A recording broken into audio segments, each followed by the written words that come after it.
So I'm gonna give an overall explanation using a map, because what we have picked up from this data is that using the map was the best way to actually give the results in a better way, or it was the only visualization that could actually give results or standing out results actually. So what you can see here is a map showing results of all the schools overall, using the pass rate percentage. So what you can see is that we have bigger circles and smaller circles. So the size of a circle actually determines the number of students that have wrote the exam per school, and then the color actually represents the pass rate percentage, to say the achieved percentage. You can see that the dark blue is that more students are the schools that have performed better compared to the dark orange color. So we can filter, for example, to say with Free State, and then it just gives us the schools that are from that district, from that province, and then to just say, for example, like Rufio was saying, is that it could be that if you have if a school has more students, the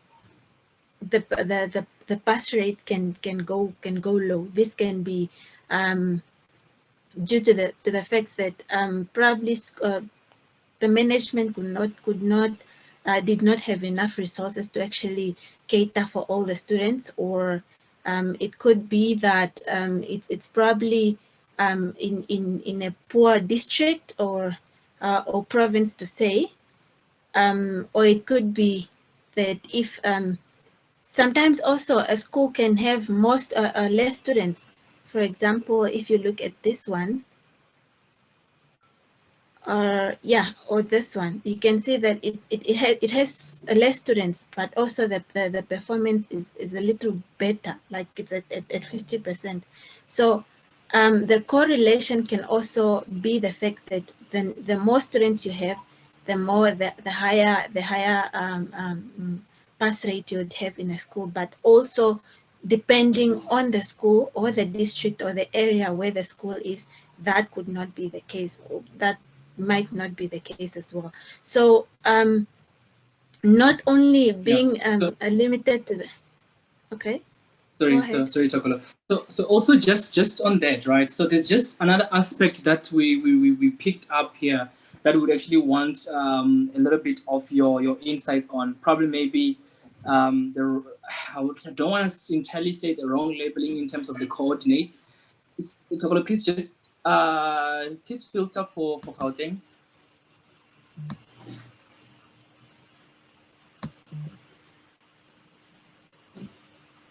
You see now, so within the Gauteng region, there's like less schools that you would actually get in here. There's no schools that are actually within that are at Johannesburg or any other places. But however, if you are to filter, just keep the zoom like that. Filter by Free State.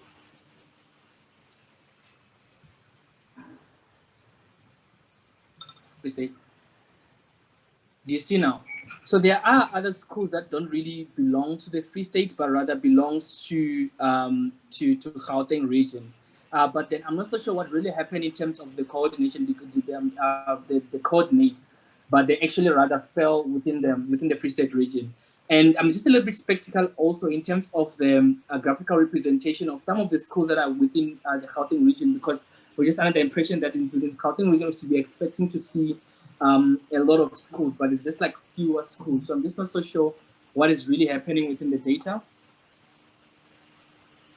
I can give some quick input there.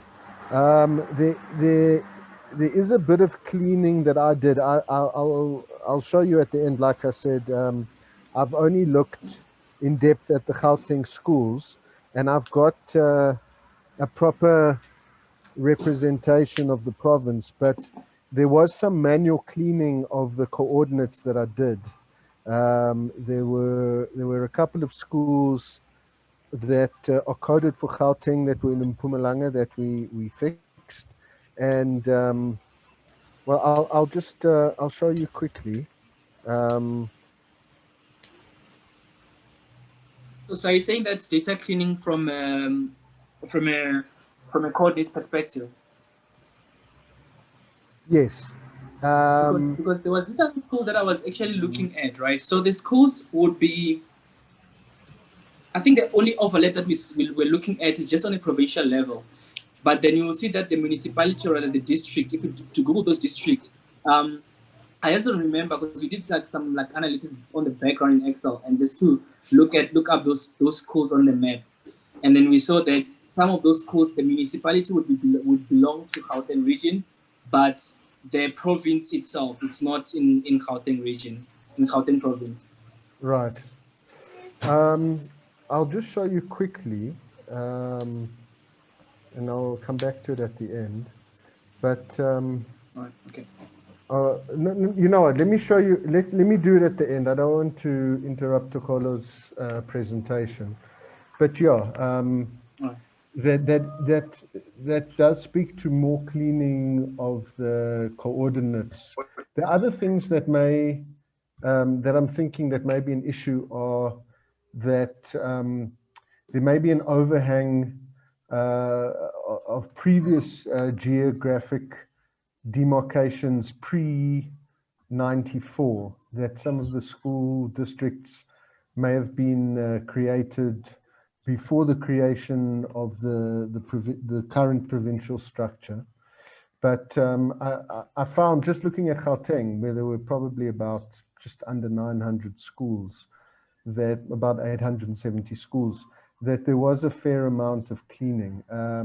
Also, in some cases, although it shouldn't have extended to 2016, the EMIS numbers have changed over time, and that may be a problem, especially if that's because that is the common field that's used to merge all the data sets. So that might be an issue, but it shouldn't be an issue from 2016 onwards. But we can talk about that. I can share what I've done. Have you found this problem with other provinces or mainly just Gauteng? Now, we only looked at Gauteng within that problem because for me, Gauteng is more common, and also the Free State. I'm more familiar with those two regions. I was like, some of these schools I know them to be existing within Gauteng region, but then they fall for some weird reason, they're falling under Free State region. And however, another aspect that I saw that there might be an issue there in terms of the coordinates was that the number of schools within Gauteng region they're too good to be true. There's just like few schools in here. And then thinking of the presentation that you actually showed us during our previous call is that we saw a lot of schools that belonged to Gauteng region, but there's just quite some few schools